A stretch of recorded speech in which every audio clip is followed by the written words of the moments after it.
Ava Collins had no idea the man standing at her bookstore counter was America's most feared Mafia boss. His black card declined, so she slid it back and told him to pay another way or leave the books. Someone filmed only 15 seconds of the exchange. By sunset, the clip had gone viral.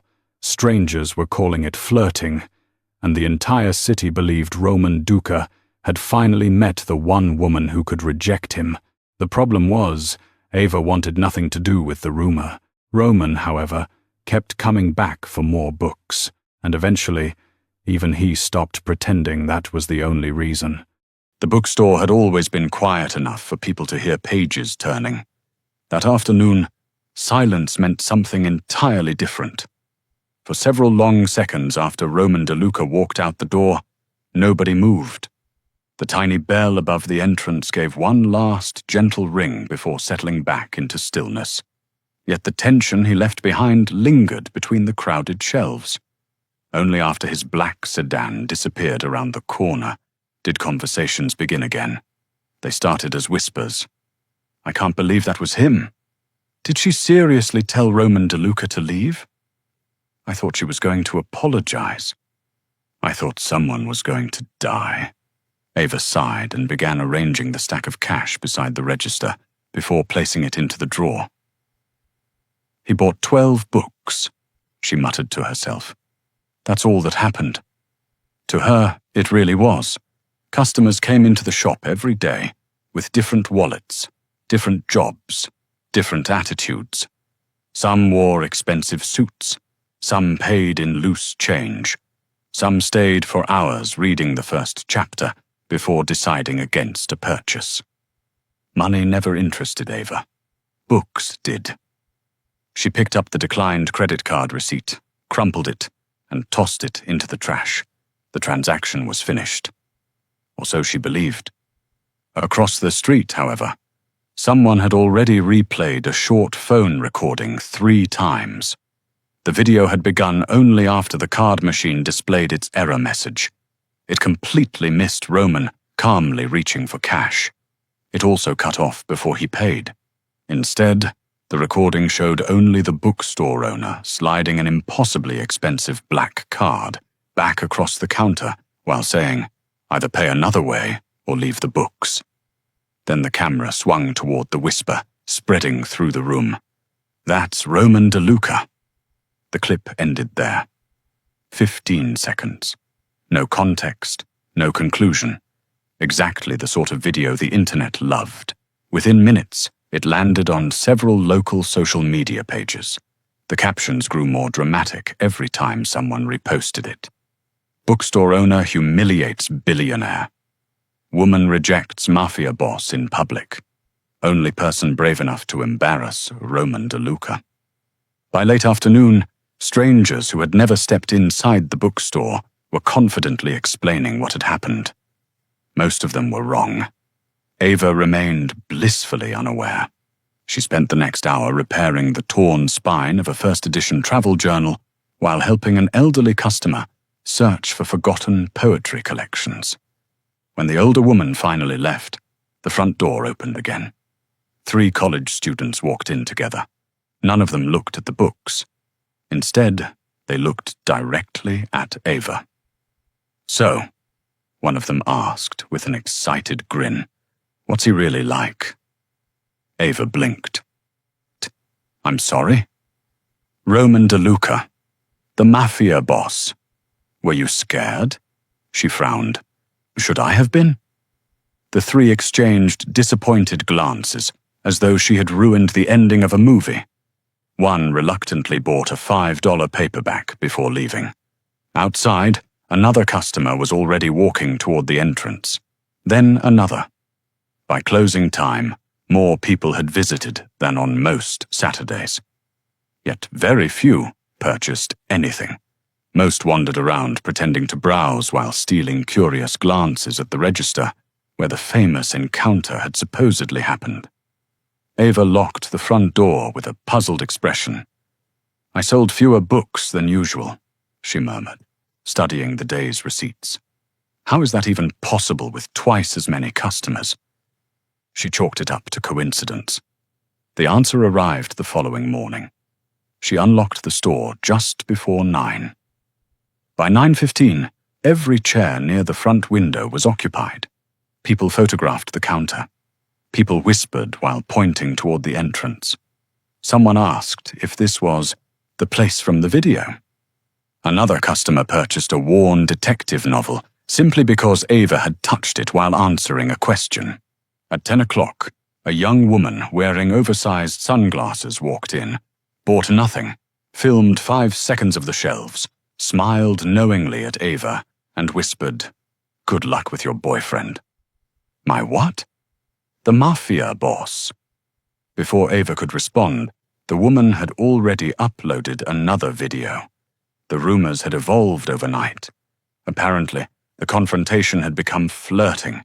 The refusal had become chemistry. The declined card had become the beginning of an impossible romance. Ava rested both hands on the counter and stared at the growing line of curious visitors. She had spent nearly 10 years trying to convince people that independent bookstores still mattered. Somehow, it had taken one declined credit card to make the entire city notice. And she wasn't sure whether to laugh or panic. Roman DeLuca had built an empire on knowing when people were lying. He could usually tell before they finished their first sentence. His advisors lied to protect him. His competitors lied to manipulate him. Reporters lied to create headlines. Politicians lied because it was convenient. The woman who owned the little second-hand bookstore had done something far more unusual. She hadn't cared enough to lie at all. 3 days after the video spread across the city, Roman found himself staring at a stack of old novels on the corner of his office desk, instead of the financial reports waiting for his signature. A leather-bound copy of The Count of Monte Cristo rested on top. Beneath it sat 11 more books that still carried tiny handwritten price stickers from Ava's store. His chief of security glanced at them before clearing his throat. "Sir." Roman looked up. "The car is ready." Roman nodded, but his attention drifted back to the books. For years he had collected first editions and rare historical texts in complete secrecy. His library occupied an entire floor of his private residence, yet almost no one had ever seen it. Reading belonged to the part of his life he refused to show. People feared Roman DeLuca.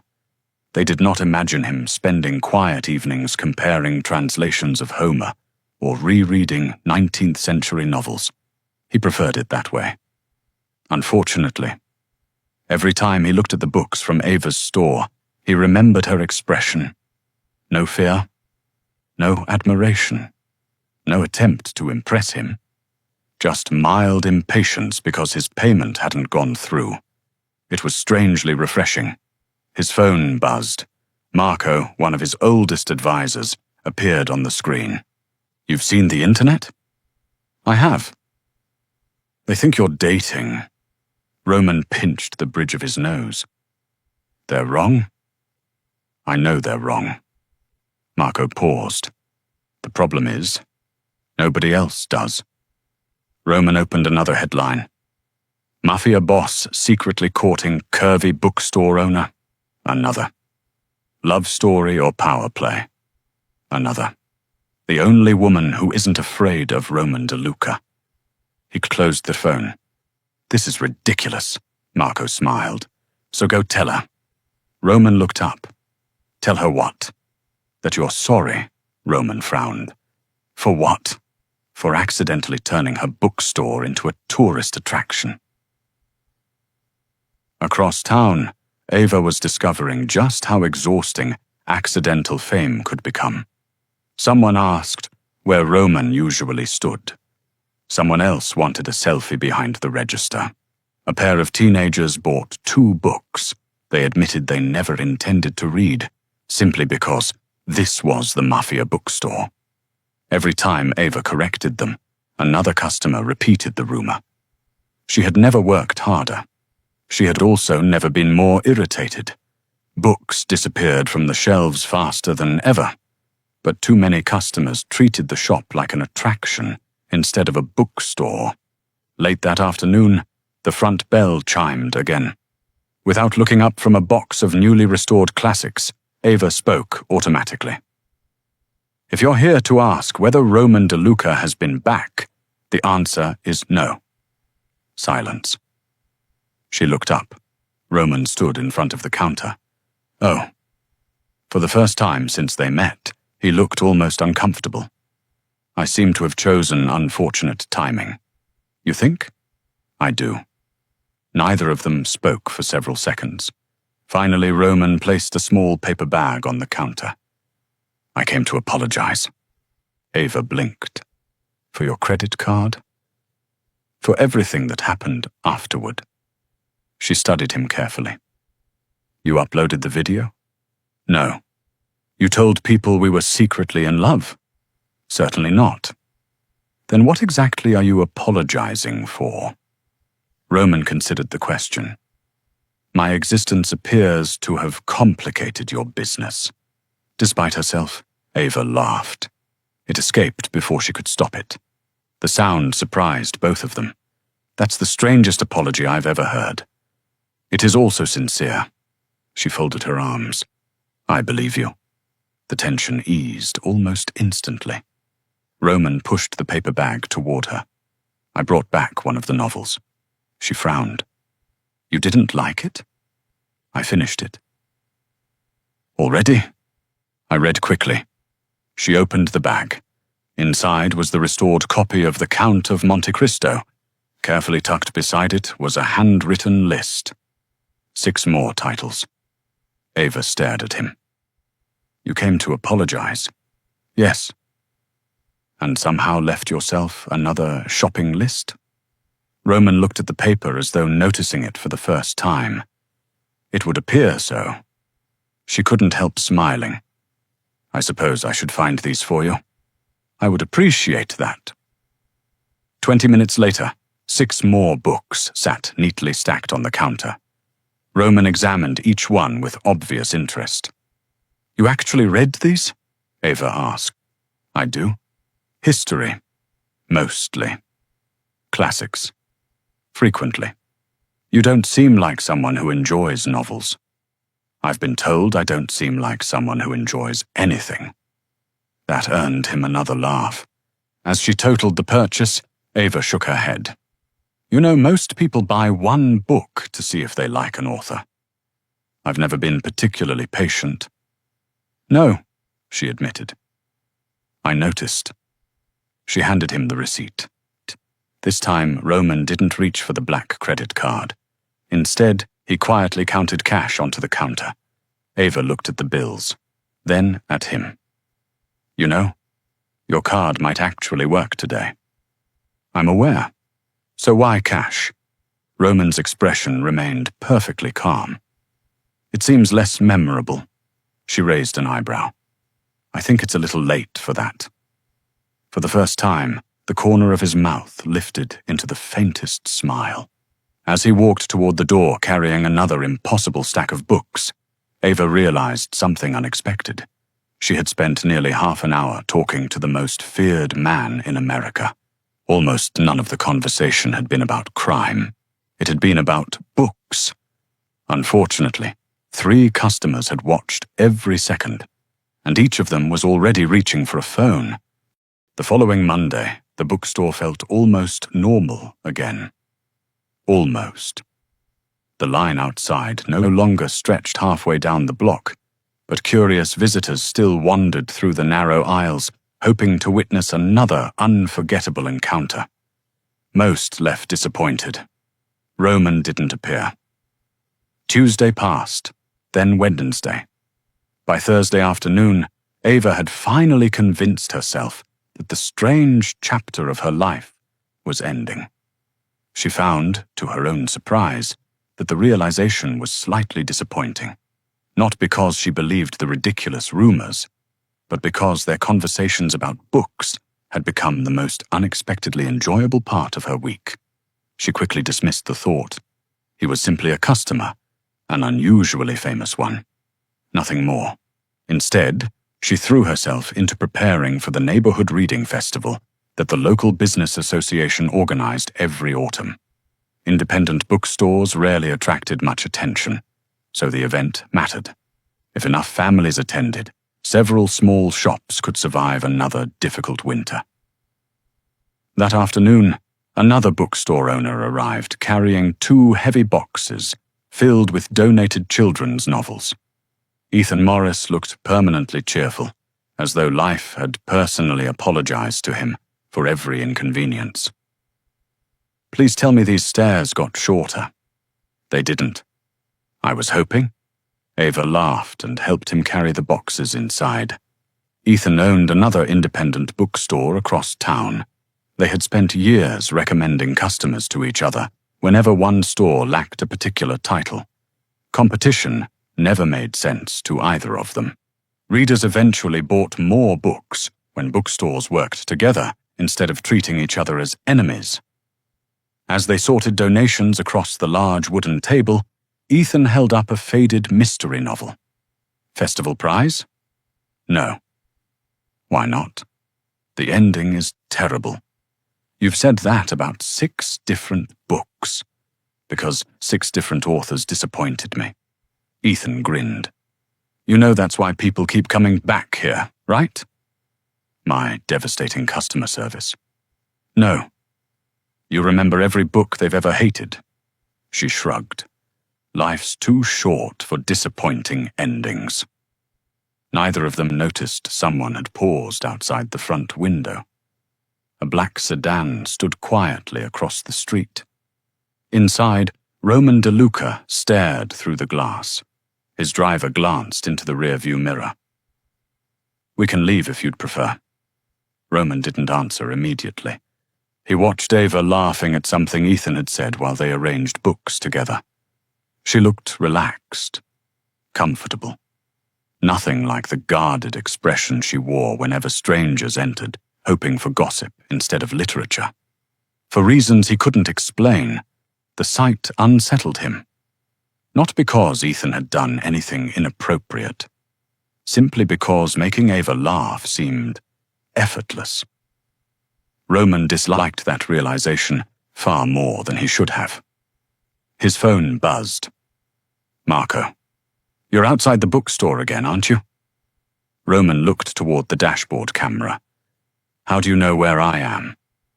"Because security informed me. They monitor my schedule. They monitor your increasingly suspicious interest in second-hand bookstores." Roman remained silent. Marco sighed.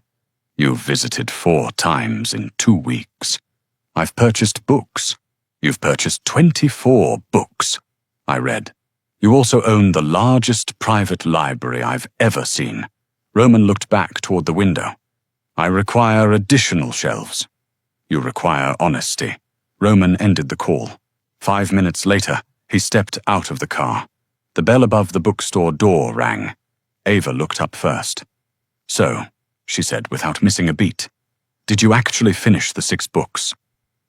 Roman placed 2 finished novels on the counter. "I did."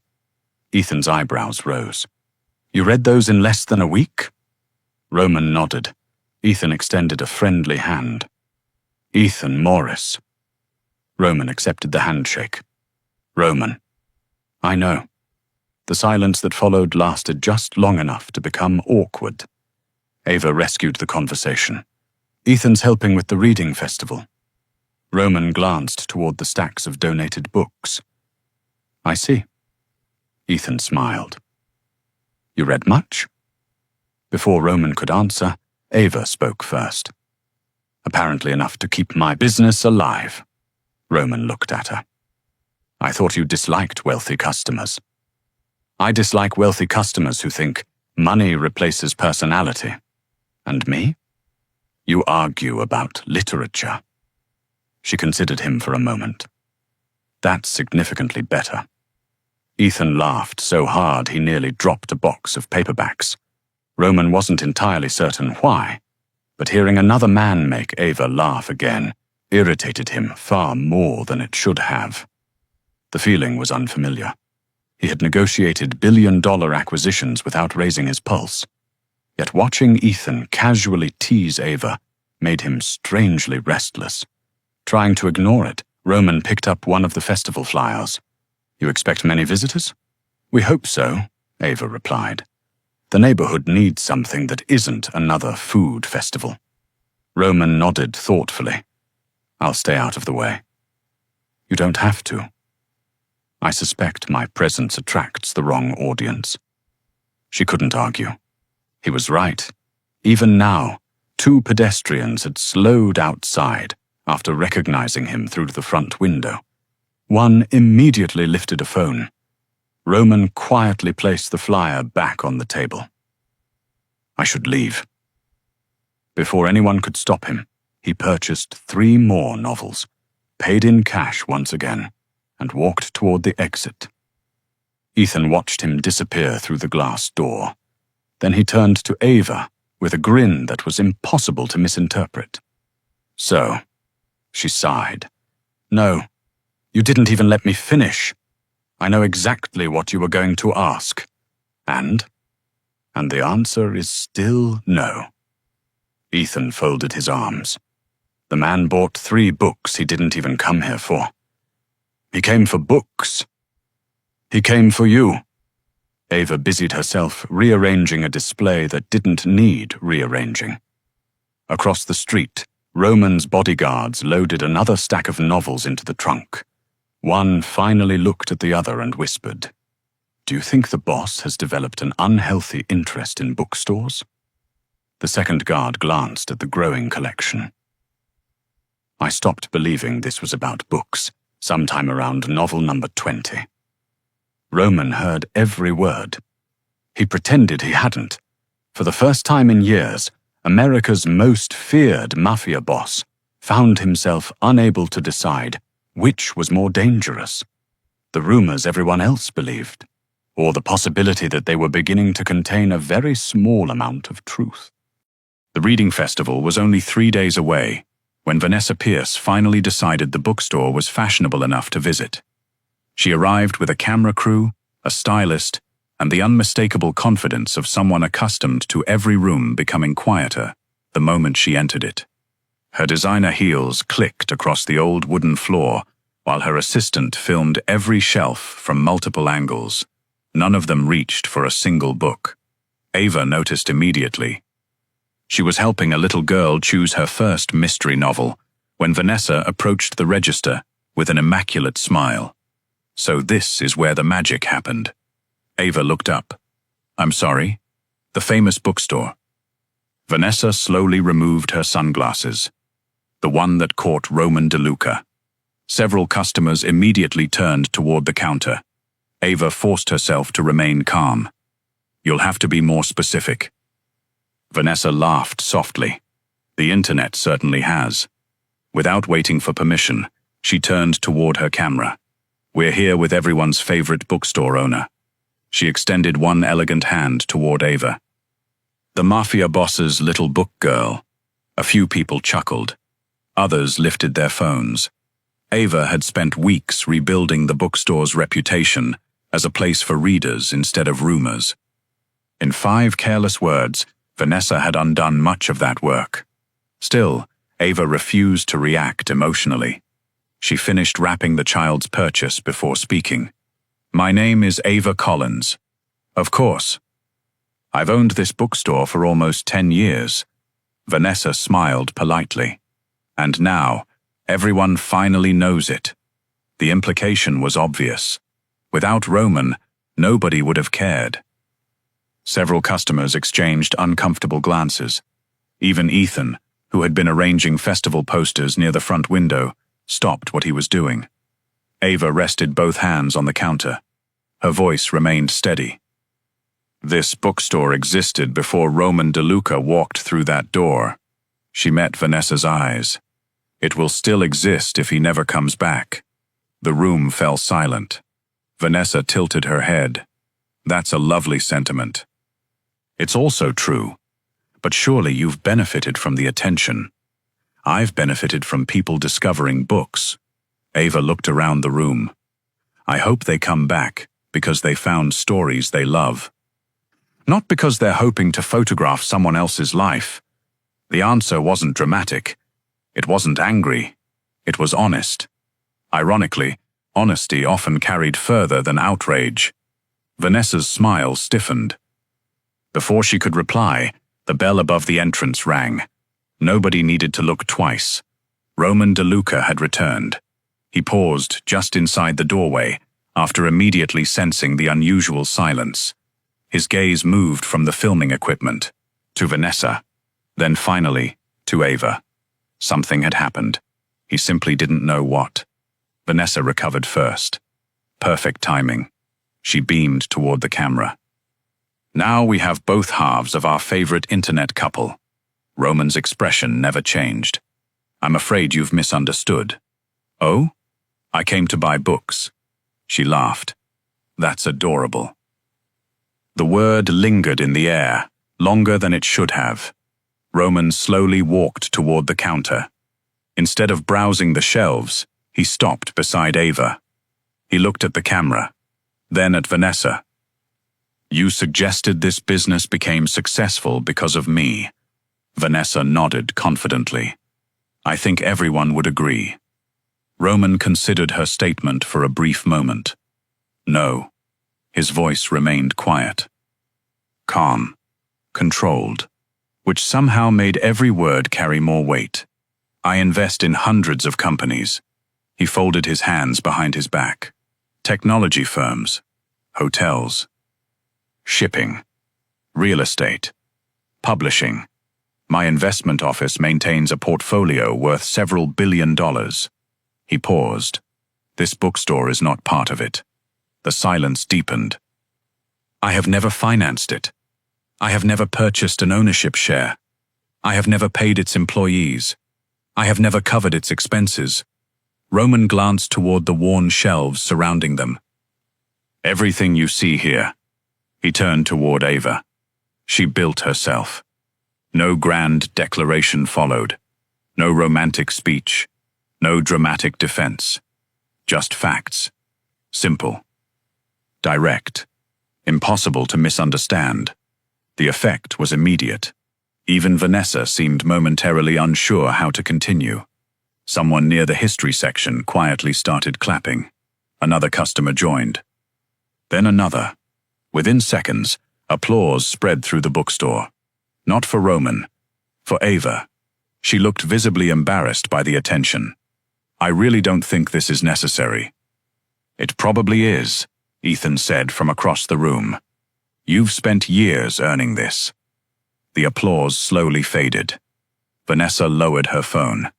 For the first time since arriving, she seemed to realize she had misjudged the room.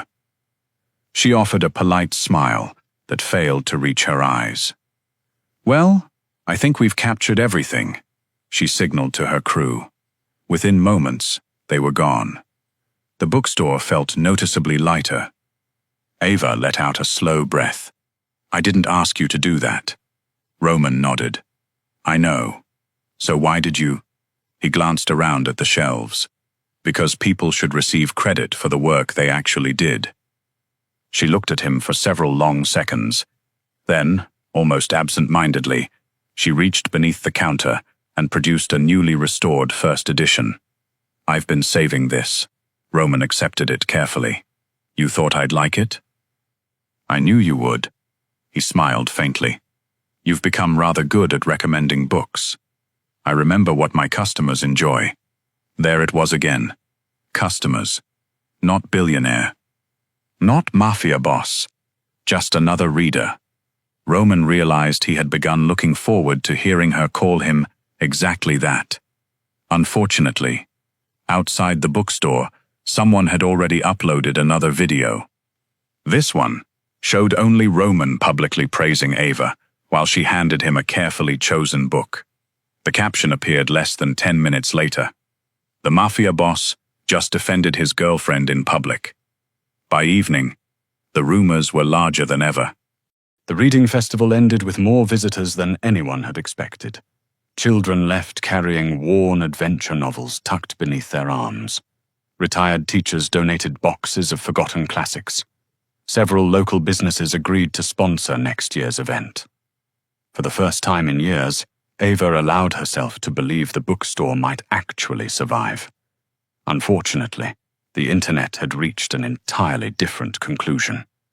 Every photograph from the festival seemed to feature Roman somewhere in the background. If he stood beside a bookshelf, they called it romantic. If he carried a stack of novels, they called it thoughtful. If he happened to smile at Ava, headlines immediately transformed an ordinary moment into another chapter of their imaginary relationship. The rumors refused to disappear. They simply became more creative. One evening, Ava sat alone behind the register after closing, scrolling through endless comments she knew she shouldn't read. Some insisted she had planned everything from the beginning. Others claimed she had trapped one of the richest men in America with clever publicity. A few accused her of pretending to love books simply because it looked charming online. She locked her phone and slid it into a drawer. None of those strangers knew how many winters she had nearly closed the bookstore. None of them remembered the years when she barely sold enough books to pay the electricity bill. One viral video had somehow erased an entire decade of quiet perseverance. The bell above the door rang. Roman stepped inside, carrying no shopping bag for the first time. He immediately noticed the exhaustion on her face. "You closed 10 minutes ago." "I know. I can leave." She shook her head. "No." He remained near the entrance, giving her space. What happened? She considered pretending everything was fine. Instead, she surprised herself. "I'm tired." Roman waited, not interrupting, not offering advice, just listening. "I'm tired of every customer wondering whether you're coming. I'm tired of every interview asking about you instead of the bookstore. I'm tired of people acting as though I only exist because you walked through that door one afternoon." She laughed quietly, though there was very little humor in it. "I spent years trying to become known as the woman who remembers everyone's favorite books." Her eyes drifted toward the shelves. "Now I'm apparently famous for processing the wrong credit card." Roman looked around the familiar room. He suddenly understood something he had been trying not to acknowledge. Every visit made things harder for her, not easier. He had told himself he was supporting a local bookstore. In reality, his presence prevented people from seeing anything except him. Finally, he spoke. "What would help?" Ava answered almost immediately. "I think—" She hesitated. "I think you should stop coming." The words hung painfully between them. Not because they were cruel, because they were honest. Roman nodded once. "If that's what you need, it is." She looked down at the counter. "I don't dislike you. I know. I actually—" She searched for the right words. "I've enjoyed arguing with you about books. So have I. But every time you walk through that door, another rumor starts." Roman glanced toward the front window, where two people had already slowed their pace after recognizing his car outside. She was right. Even now. "I understand." He reached into his coat. For a moment, Ava expected another reading list. Instead, he placed a library card-sized piece of paper on the counter. It contained only one sentence. "Thank you for treating me like an ordinary customer." He turned toward the door. Ava almost stopped him. Almost. Instead, she simply watched him leave. The bell chimed softly behind him. Then the bookstore became very quiet. The following weeks felt strangely empty. Business remained steady. People gradually stopped asking when Roman would return. The internet discovered newer stories to chase. For the first time since the famous video, Ava could recommend books without cameras appearing over her shoulder. Everything she wanted had finally happened. So why did the bookstore suddenly feel larger than before? She noticed little absences everywhere. Nobody questioned her recommendation of classic Russian novels. Nobody argued that detective fiction deserved more respect than literary fiction. Nobody bought 6 books at once. She found herself setting aside history books out of habit, before remembering there was no one coming to collect them. Even Ethan noticed. "You've been staring at that empty corner for 5 minutes." "I have not." "You have." She smiled weakly. "I'm just thinking." "About Roman?" She didn't answer. That was answer enough. One rainy afternoon, she discovered a mystery novel with a folded note tucked inside. It had been returned anonymously through the overnight book slot. Inside, in neat handwriting, were only 4 words. "Your recommendation was correct. No signature, none was necessary." She smiled despite herself. Weeks passed. Autumn surrendered to early winter. Then, one quiet evening, just as Ava was preparing to lock the front door, the familiar bell rang once more. Roman stood inside the entrance. He wasn't carrying a shopping list. He wasn't holding a stack of finished novels. His hands were empty. Ava looked around instinctively. "No bodyguards? They're outside." "No books?" "No." She frowned. "You didn't come for books." Roman met her eyes. For several seconds, neither of them spoke. Finally, with the same calm certainty he used when stating undeniable facts, he answered, "No." A faint smile touched his face. "I came for you." Ava felt every carefully built defense she had relied on for weeks become suddenly, dangerously fragile. Several months later, the little bookstore no longer depended on curiosity. Months later, the tourists were gone, the cameras had disappeared, and the bookstore was quiet again. But this time, it was full of real readers. Ava had saved the business on her own terms. Roman had learned to enter without turning the room into a spectacle. And somewhere between bad mystery novels, cash payments, and endless arguments about books, the rumor had slowly become true. Their story had not begun with power, money, or fear. It began with a declined credit card and one woman who treated the most feared man in America like an ordinary customer. And that was exactly why he kept coming back. Would you have given Roman a chance after all the public attention, or asked him to stay away for good? Share your answer below and subscribe for more unexpected Mafia romance stories. It had never started with a rumor. It had started with a woman who refused to treat anyone differently, and a man who discovered that being seen as ordinary could be the rarest gift of all.